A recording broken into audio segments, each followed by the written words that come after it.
Welcome back, ladies and gents. We're on the west side today. Look at that, huh? It's going to be a cool area right there.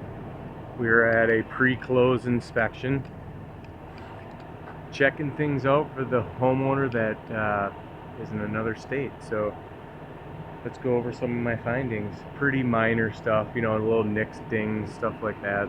Typical things you're going to find that they already basically have blue tape and they're going to patch up, paint up, all that good stuff. We did have an irrigation leak. I'm not going to turn it on right now, but when I came, whoa, hey camera, almost lost her.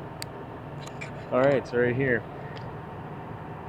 I could see a little crater in the rock. That's always a dead giveaway. Turn it on, and sure enough, we got quite the irrigation leak. So they got to fix that. Not a big deal. I thought this was really interesting.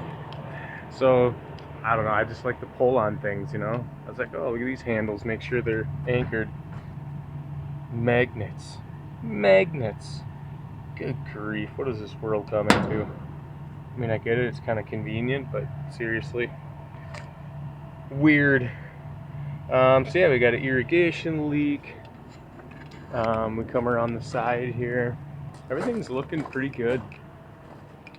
We got some natural gas over here. Typical cracking in the stucco, you know, just like so. So I notate just a couple spots like that to use it as a reference, but I don't go bonkers and list every little spot because I'm not really here for little flaws, I'm here for more defects. So since we're right by the irrigation system, this is a Hunter. If you have one like this, they're very easy to run. Pop this off. This is going to be more of an informational video, I think, because there's just not a whole lot here. So you can see the one red wire is going into zone 1. Let's see, that right there? So that means you only have one zone. So if you have multiple wires, you're going to have multiple zones. They have some pulled over here for future, it looks like. So that's that. Right here is a backup battery. So if the power were to go out, just like anything, this battery is going to save all your information, how long you're watering it, the time, the date, da-da-da-da-da. Replace that yearly. It will go bad, power goes out, next thing you're watering a cacti for an hour. Not good. So, stop it, you silly goose. Alright. Very easy way to run these manually. Boom, run it over to manual. You can see it's going to run for 23 minutes. Flip it back to run, you'll hear it kick on. You can hear it. And let's just go right there. Look at that. You can see it by my car. Oh my god. That's starting to fill up already. It's going to start running down the sidewalk. There it goes, see? See, there's our leak trailing down the sidewalk already. So that was the easy find. I noticed it right when I walked up. So then when you're done with that, you just shut it to off. You'll hear it kick off. You might not hear it, but I can. It's right next to my ear. Flip it back to run. Boom, there you go. Simple way to run manually. Alright, really nothing to show you on the exterior. Look good, so let's hop in the inside. We got a little single car garage here with its own entry. Interesting. Let's scoot through. Let me get off my sunglasses.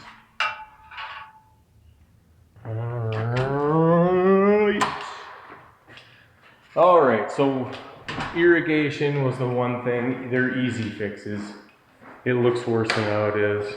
Window. I'm letting go. And it closes by itself. So the springs need to be adjusted. You can see they already blue tape, you know, little cracks and trim and whatnot. I'll notate a couple of those little things, but I don't go crazy. I'm not here to nitpick the places apart. So yeah, we're walking into the kitchen. Dishwasher's running. I just thought this was a great way to hook up this RO system. So here's your RO system. You got your 3 filters. Your storage tank goes through the filters, stored in the tank. So that's how that works. The drain, as you can see right here, this black line is right here for the RO. And I really like how it is actually on the top like this. and just drains down. It's got to be on this side of the P-trap. See that trap? You can't have it over here, because if you tap in over there, then sewer gas can get into your drinking water. So if you're tying these in, always tie it in after the trap, if that makes sense. But this is a good way because it kind of stays away from debris. If you tap in here, you got food, you know, junk going down your disposal. So I like that. Well done. Well played, sir. Well played. So yeah, we test all the appliances. Everything looked good. List was really short. So let's go to the water heater. The water heater wasn't on. And I know a lot of people don't know how to light a water heater. So I'm gonna show you.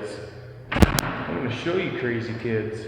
All right, so it's on right now because I lit it because I like to test the hot and the cold on all the fixtures, you know, the faucets, the shower, all that stuff. So you can see right here, it's on hot, right? So now say your pilot goes out or whatever maybe, or it's not lit yet. Let's just say it's not lit yet. You can probably hear it kicked off, okay? You wanna take out this cover, and you got a little window right there, see that? So what I'm gonna go do, let me crank up my camera here just a little bit. There we go. What I'm gonna go do, the best way to do this, in my opinion, is to shut off the lights. So you can really see the spark. You might be able to see it, but that reflection's kind of messing with us, right? All right, so what we're gonna do is it's on pilot, right? When you hold this in, that's bleeding the gas. It's gonna take a while, because sometimes you gotta think, like if this has never been on, this whole pipe is full of air, right? And then you have a tiny little orifice the size of a head of a pin that's letting the air out. So when you hold this, that's bleeding the air out of the line, okay? You're holding that in. Now remember, I already bled this, so it's gonna light really quick. So let's see if we can see that bugger. Where is it? I can't see it.